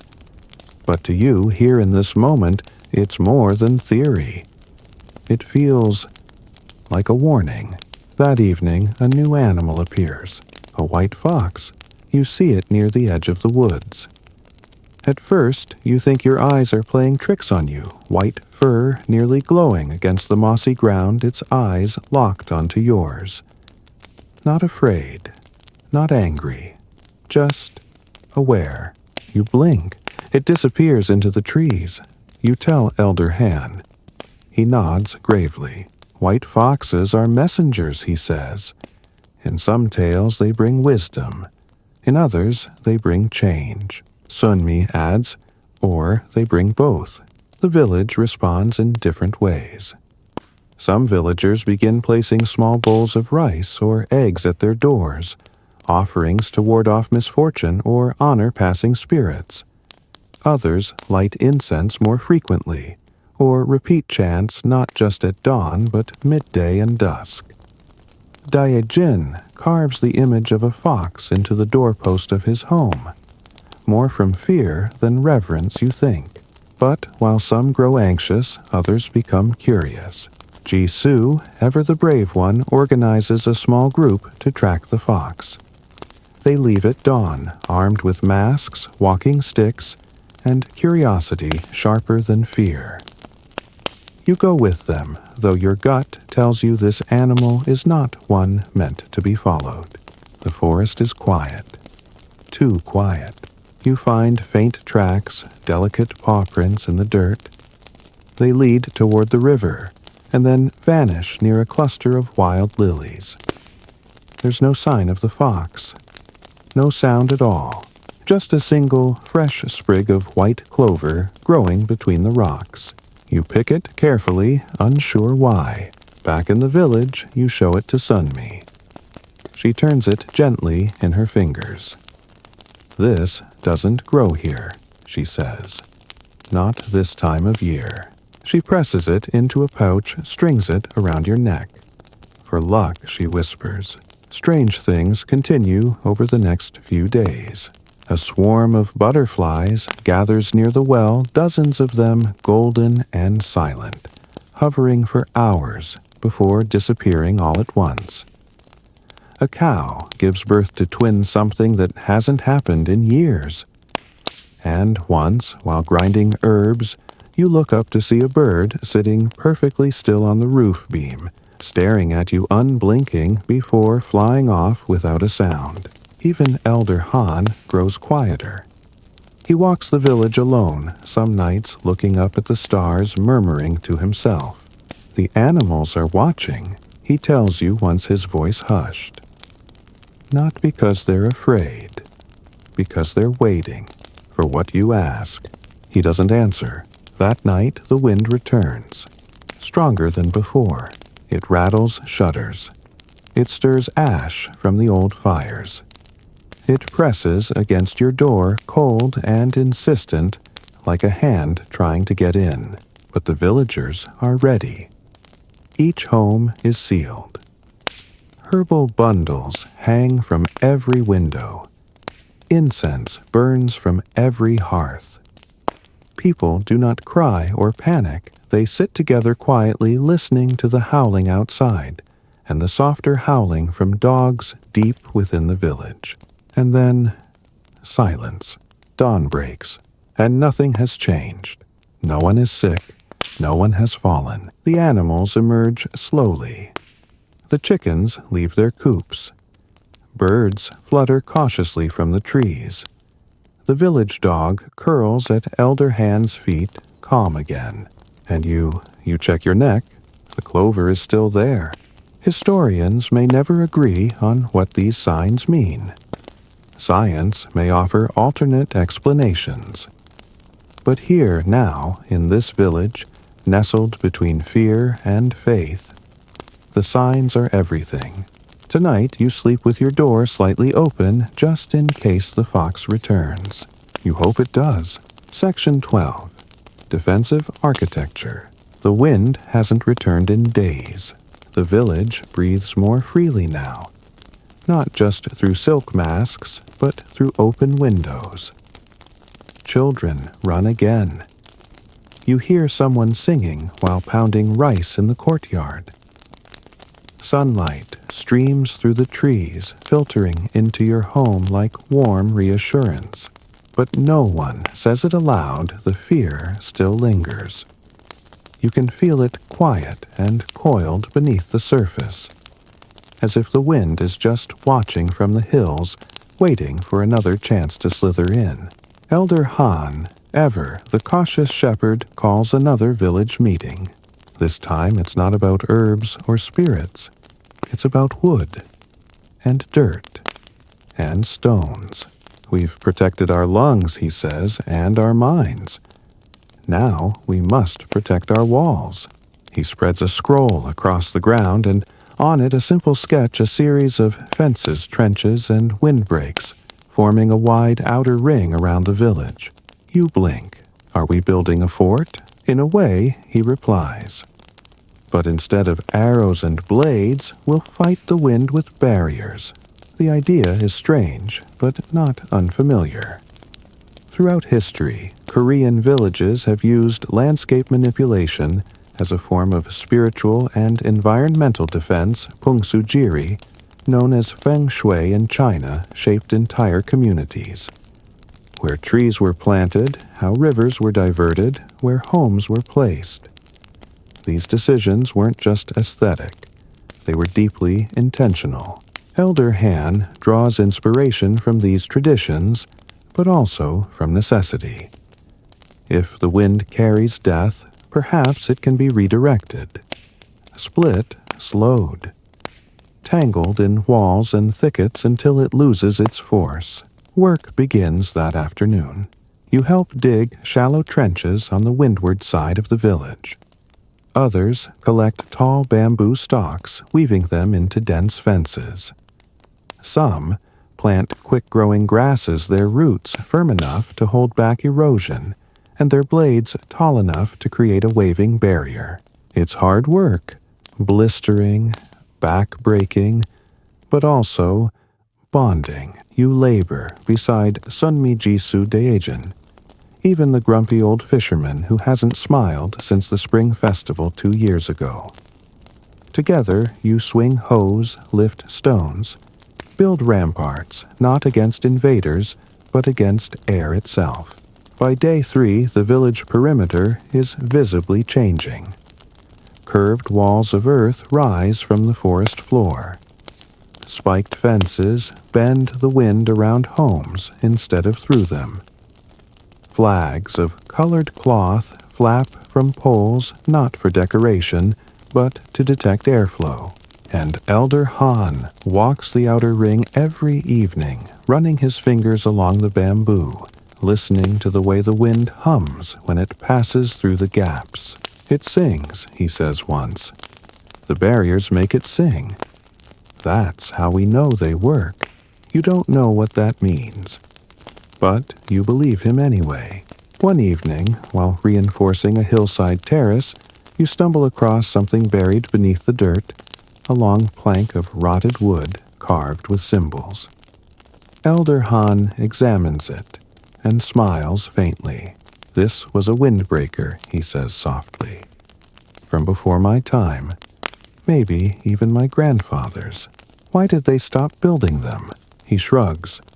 Maybe they forgot, or maybe they thought they wouldn't need them again.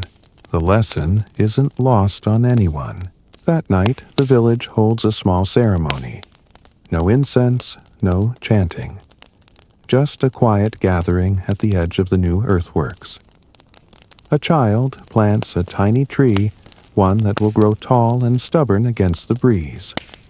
Everyone presses their hands to the soil for a moment, silently. Historians suggest such acts had both spiritual and psychological meaning. A planted tree was both a protective gesture and a declaration we are staying. In times of uncertainty, physical acts of defiance, digging, planting, building, became rituals of resilience. The next morning the wind returns.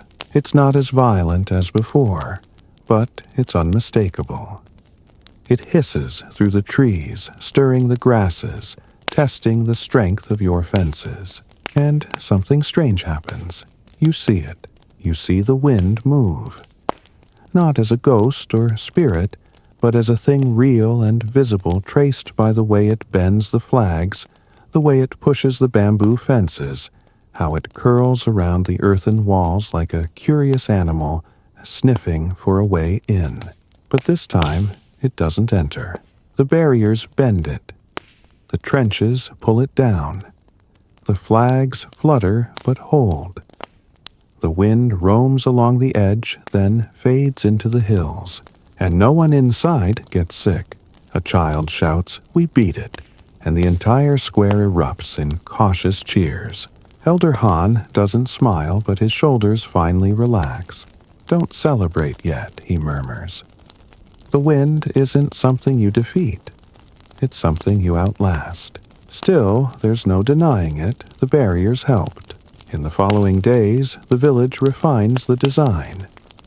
Gaps are sealed. Trenches are deepened. Sunmi plants herbs in the wind paths. Rosemary, mugwort, garlic, chives. Fragrant warriors in the war against the unseen. Even Jisoo carves little charms into the bamboo poles' spirals and fox symbols, sunbursts, and rivers. Just in case, she says, one night while walking the perimeter alone, you pause and listen. The wind is there, but softer. It brushes the fences. It sings like Elder Han said. Not a cry, not a wail, a song. And in that moment, you understand. You didn't just build defenses. You built language. You told the wind we are not prey. We are not afraid. You may pass, but you may not stay. That night you sleep with the window open. The breeze passes gently over your face. You smile. Section 13. Sacrifices and scapegoats. 3 more days pass. The wind does not return. The village hums with cautious energy. Repairs continue. Herbal preparations are restocked. Children laugh again, although their games now include imaginary wind battles, where leaves are villains and brooms become swords. You smile watching them, but the smile fades quickly. Because something darker has started to reemerge, something the wind didn't bring but never truly left behind. It starts with the chickens. 5 of them, dead, arranged in a perfect circle behind Sunmi's house. At first, it seems like a fox attack. But there's no blood, no signs of struggle. Just 5 bodies, eyes close to necks, bent, as though placed carefully in sleep. Word spreads quickly. The village gathers. Dae-jin speaks first. "This is not an animal," he says sharply. "This is a warning. You see it happen again, that shift in the air. The one you felt before Sunmi was accused. The way people look at each other not with community, but calculation." Elder Han inspects the scene silently. Then he orders the area cleaned and the bodies burned. "We don't feed fear," he says quietly. But his voice doesn't carry like it used to. That night, 3 houses place bowls of rice and blood near their doorways. Not for foxes, not for fox spirits, for something else. And then someone suggests it out loud, a sacrifice. Not symbolic, real. "It was how they did it before," says an older woman, her voice shaking. "A pig, a goat, even a dog. Something living, something breathing. The wind must take something, or it takes everything." Elder Han, who usually allows room for belief, raises his voice for the first time in weeks. "No," he says firmly, "we do not return to fear. We do not kill what hasn't harmed us." But whispers continue. You hear them in the fields behind baskets at the well in the still hours after sunset. A child falls sick the next morning, not from the wind, but from fever. Nothing unusual, but it's enough. She saw the fox, someone mutters. That's why it followed her. And suddenly, the animal, once seen as an omen of hope, is painted with new meaning. You remember that moment clearly, how the fox stood at the forest edge, calm and watching. Now, villagers speak of possession of cursed eyes and shape-shifting spirits. You know it's superstition, and yet doubt worms in.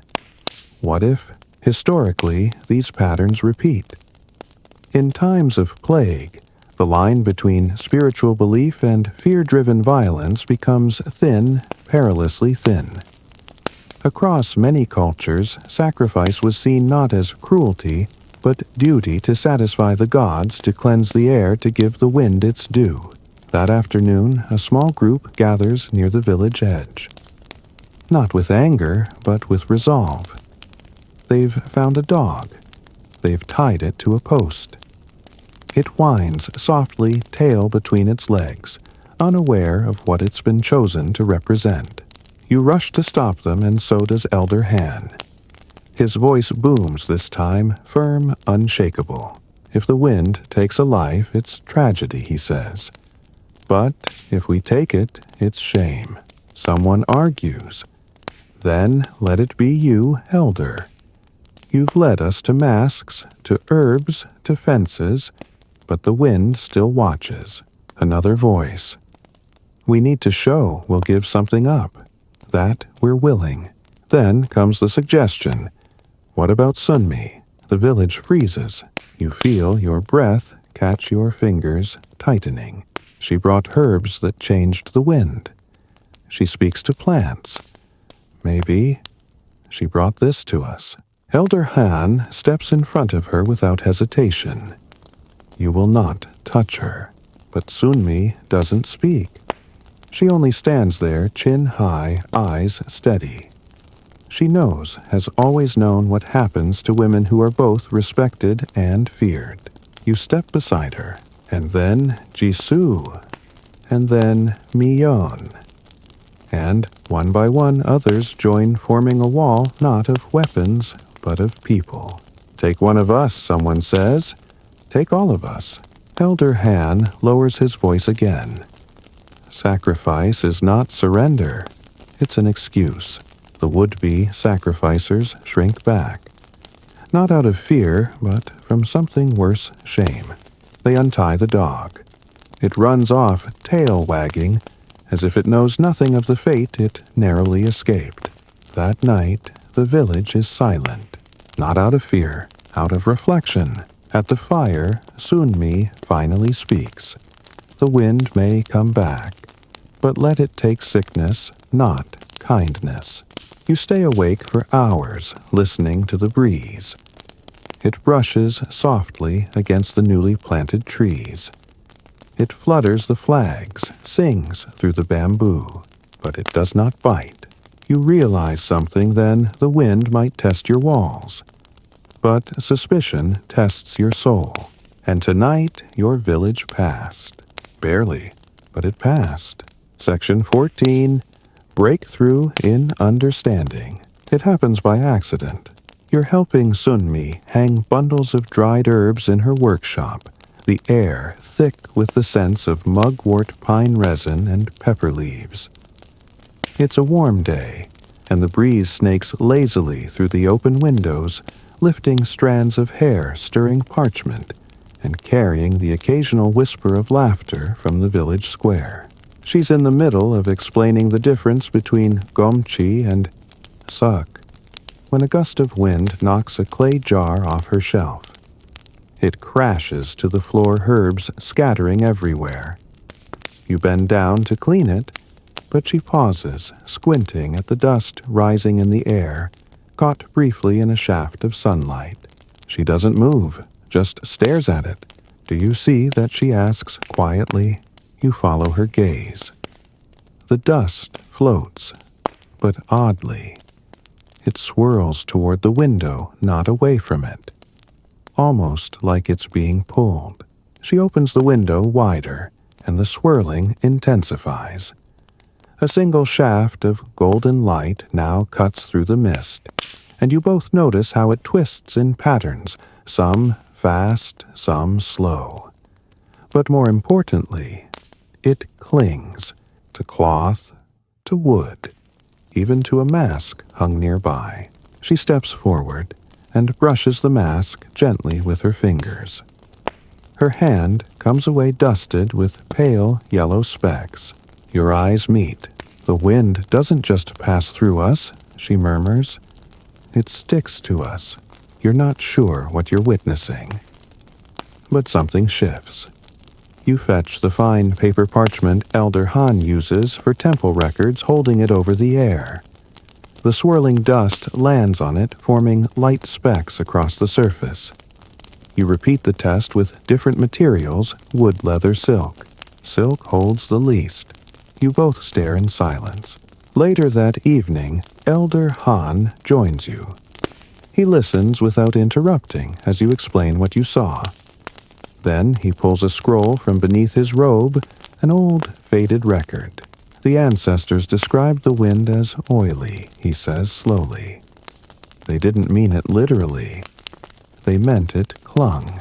He unrolls the parchment and reads aloud, "The cursed air will kiss your skin and sleep in your clothes. It will hide in your breath and hold to your hair." It clicks. Not all at once, but like a door slowly opening. The poisonous wind isn't really wind, or at least not just that. It's carrying something. Spores, maybe. Dust. Particles so fine you'd never notice them unless the light caught just right. Think of it like flour sunmi says, thrown into the air. You walk through it, you carry it, even if you don't feel it. Elder Han nods slowly, and if you touch someone else, you pass it along. You're stunned. Not because the idea is impossible, but because it suddenly makes so much sense. The masks, the illness, the strange patterns why some fell sick without ever feeling a breeze and why others exposed remained unharmed. It wasn't about the wind you whisper. It was about what the wind carried. That night, the village gathers again. Elder Han holds the old scroll aloft and tells them what you discovered.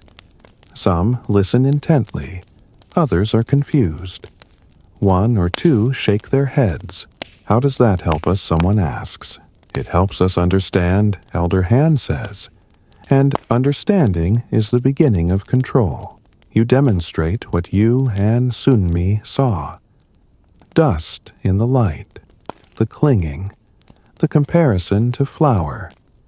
You show how silk repels more than cotton, how hair holds it, how fingers spread it. Jisoo volunteers for a demonstration. You sprinkle crushed petals into the air. She walks through them. They cling to her sleeves. Then she touches Dae-jin's shoulder. The petals transfer. You repeat the test with gloves, then a silk shawl, then wet hands. The villagers start murmuring, connecting dots. "Wash your hands," Sunmi says. "Change your clothes. Don't bring the wind inside." It's so simple, so obvious, so impossible to have known without seeing it. Historians today refer to similar historical moments as breakthroughs, in folk epidemiology moments, where communities lacking microscopes or germ theory still observed enough patterns to change behavior. In Korea, it was often rooted in experience rather than explanation. If it worked, it was kept, if not forgotten. Your village adopts the new rituals immediately. Clotheslines appear outside every home. Villagers begin undressing before entering their houses, hanging outer layers in the sun. Basins are placed at doors for washing hands and feet. Everyone begins carrying satchels of camphor and charcoal natural absorbers. Children are taught games that involve not touching faces. Silk scraps become more precious than rice, and it works. Illness slows. New cases stop entirely. The wind comes again, but it passes over a village that now understands.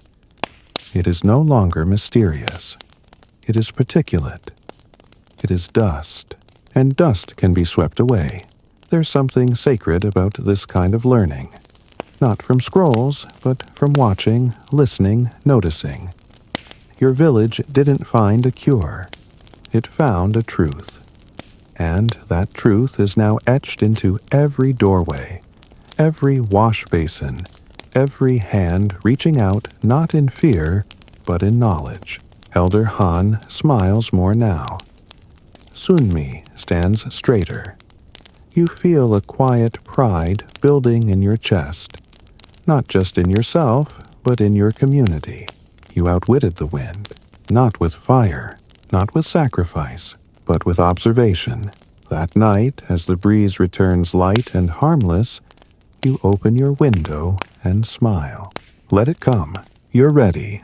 Section 15. Village triumphs. There's a new sound in the village. Not the hush of fear, not the rustle of silk masks or the low hum of chants carried on incense smoke. No, this is something brighter. Laughter. Real laughter. From the deep belly, the kind that echoes off rooftops and startles birds from trees. It starts with the children, of course. They race through the dusty paths barefoot again, waving their arms like birds chasing imaginary winds, and calling them names like Stinky Sky Snake and Whistling Grandma. You spot Jisoo pretending to fall, then yelling dramatically. Ah, the wind got me before leaping up and declaring, "Just kidding. I wore my garlic pouch, and it spreads. You see it in the way people walk now, upright, purposeful, not hunched or cautious. You see it in the way Sunmi tends to her herbs with rhythm again, humming softly, tying bundles with a confident flick of the wrist. And Elder Han, he walks like a man 20 years younger. Do you know why spirits hate healthy villages, he says one morning? Because we give them nothing to feed on. He chuckles, sipping tea steeped in dandelion, and something else too bitter for your liking. The village has changed. More than survived it, has transformed. Every home has its own washing basin now. Every entrance is draped with drying cloths and fragrant plants. Children recite hand-washing rhymes, and the silk masks, once a mark of fear, have become little works of art, stitched with bird suns, even one with a stitched foxtail. That one belongs to Daejin.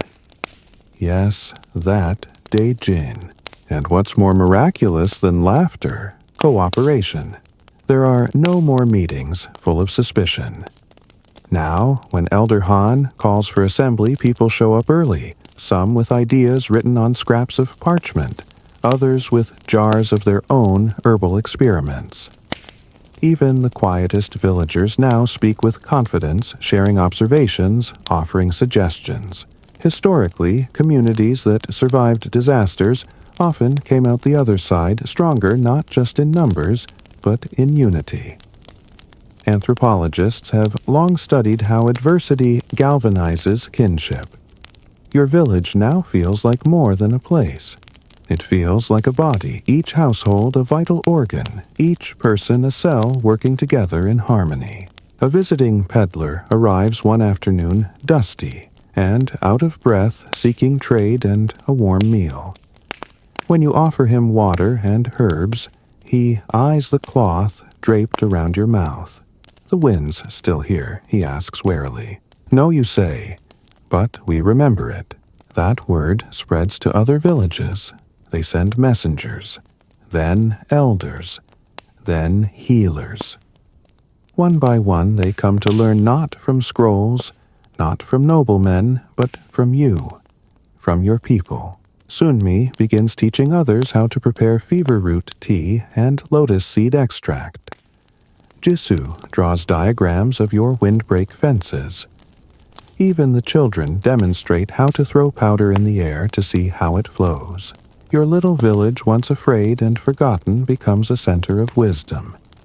You don't charge for it. You don't gatekeep it. You just share, because you remember what it was like before. The helplessness, the confusion, the fear. Now, instead of those things, you share knowledge, like it's water in a dry season. And here's something even stranger. The wind still comes. Not often, but it returns from time to time. You hear it at night, pressing gently against the bamboo, singing through the windbreaks. But it no longer frightens you. because now, when the wind comes, you know what to do. You seal the doors not with panic, but with practice. You cover your face not in desperation, but in tradition. You wash your hands not because someone told you to, but because now it is yours. One evening, you sit with Elder Han, watching the sunset paint the sky in long, golden brush strokes. It feels different now, you say. The air. He nods. That's not the air, that's you. You chuckle. Getting poetic in your old age. I've always been poetic. You were just too scared to notice. And then he adds more seriously. This village didn't survive because of me, or masks, or herbs. It survived because we listened. You know he's right. The real triumph wasn't just surviving the wind. It was learning to trust each other, to observe, adapt, and respect the world around you, to move forward without forgetting. There's talk now of building a stone monument, just a small one near the prayer tree. Not to commemorate the deaths, but to remember the knowledge. You help carve it. The work is slow, but the words feel right. On it you write. Here the wind once came. We bent. We listened. We lived. That night, a soft breeze rustles through the village. It flutters cloth and whistles through the reed fences. It lifts the smell of herbs into the air and brushes gently across your face. You don't hide from it. You close your eyes and smile, because now even the wind seems to know. This village is not afraid. Section 16. Legacy of the Wind. You wake before dawn not out of fear, but from the habit of early peace. The village is silent in that soft blue light between night and morning. You rise not to check for cracks in the walls or to refill water basins, but simply to sit outside your home and watch the sky shift colors. The air smells clean, cool. A faint trace of last night's fire lingers mixed with crushed mugwort and drying pine. The breeze is gentle familiar, not the poisonous wind that once stalked your village like a ghost, but something else entirely. A friend now. You've survived it all, but more than that you've changed. The marks are subtle, but they're everywhere. The village no longer looks like the place you grew up in. It's better. The fences that once stood as rushed defenses are now permanent structures, reinforced, artful, even beautiful in their own way. Children have painted designs on them. Swirls and foxes and suns like protective spells meant to smile at the wind instead of block it. The herbal workshop is still running. Sunmi's space is now a shared apothecary. People come from surrounding villages not only for medicine, but for the knowledge that built it. Jars are neatly labeled scrolls, copied and recopied, and the air is always fragrant with something stewing, steeping, or drying. Even Daejin contributes now. He grows a small field of ginger and garlic behind his house, proudly calling it his anti-wind farm. But the most remarkable change is in the people. No one waits to be told what to do anymore. If a visitor arrives coughing, someone fetches a mask. If a breeze feels wrong, no one panics, they act. Calmly, confidently. You've become a people who prepare, not panic. And they remember, not just the suffering, but the unity. The learning. The moment when the village almost fractured under suspicion and scapegoats, and the moment it came back together. They tell the story of Elder Han and the wall of villagers who refused to give up Sunmi. They speak of the fox who watched but never harmed of the wind that brought lessons instead of death. Children know the tale now. They act it out during seasonal festivals, one playing the wind with a scarf, another wearing a silk mask with flowers sewn into it, chasing the breeze until the wind gives up and wanders away. And there's the stone, near the old prayer tree, smooth and quiet, carved with the words you helped write. Here the wind once came. We bent. We listened. We lived. Elder Han sits beside it sometimes, though his legs don't carry him as far now. He's slower, his cane heavier, but his voice still sharp. He teaches the children how to spot a bad wind, how to smell change in the air, how to observe rather than react. His laughter dry as bamboo bark still rings out when someone tries to skip a step in the washing ritual, or forgets their mask before tea. And then one night, as the stars settle low and a hush falls over the land, the wind returns. But no one hides. Doors stay open. Lanterns remain lit. And instead of fear, there is only watchfulness. Elder Han passes that night, quietly, peacefully, as if the wind came not to steal but to carry him gently away like the final breath of a season ending. The village mourns, of course, but not with silence. They hold a gathering under the prayer tree. Songs are sung. Tea is poured. No one wears black. They wear silk masks every color of the garden, stitched with foxes and flames and flowers. At the end, Sunmi reads aloud one of Elder Han's old scrolls. Wind is not always enemy. Sometimes it is teacher. Sometimes it is change. Sometimes it is just wind. You feel tears, but you don't cry from grief alone. You cry because you know what this village has become. A place that knows how to bend. A place that knows how to protect each other without sacrificing what makes them human. A place where fear visits but does not stay. Later, as the lanterns flicker out and villagers return home, you remain under the prayer tree. The wind moves softly through the branches, rustling the leaves. One of Elder Han's wind chimes, crafted from old talisman sticks, sings gently in the breeze. You close your eyes. Let it pass, you think. Let it pass and find no fear here.